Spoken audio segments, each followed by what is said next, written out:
lang sana totoong nararamdaman ko para hindi na ako masaktan ng ganito. Gusto ko nang umusad papalayo at muling magsimula. Gusto kong unahin na ang sarili at sabihing ako na muna.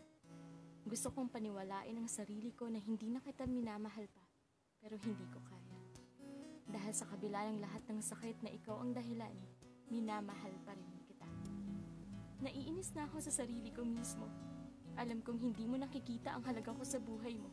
Kaya nga madali lang para sa'yo na ako'y iwanan. Dahil mas malalim ang pagmamahal ko sa'yo una pa lang. Pero bakit hindi ko pa rin kayang bumitaw sa pag-asa na baka magising ka isang araw at napagtanto mong ako'y tunay na minamahal mo rin pala? Na baka sa pagkakataong to, ang tibok ng ating mga puso ay magkatugma na. Ngunit alam ko rin na guni-guni ko lang itong lahat. Dahil sa kabila ng aking pagpupursiging mahalin mo ko, hindi pa rin yun naging sapat. Pero mahal kita. Mahal pa rin kita kahit hindi mo ako mahal. Minamahal kita kahit nagmumukha na akong tanga at hangal. Minamahal pa rin kita kahit ako'y nasasaktan mo na ng sobra.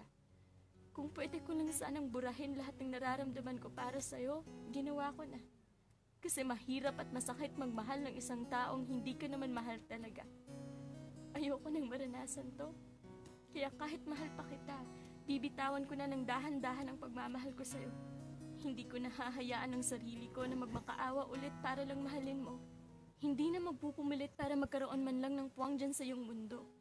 Hindi ko na ibababa pa ang halaga ko dahil sa pagbabakasakaling ako rin ipapahalagahan mo.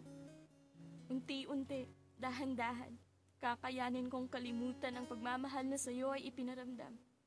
Unti-unti, dahan-dahan, mamahalin muna ang sarili at papahalagahan. Hindi magiging madali pero hindi imposible. Na darating din yung araw na tunay kong masasabi sa iyo ang mga katagang, hindi na kita mahal.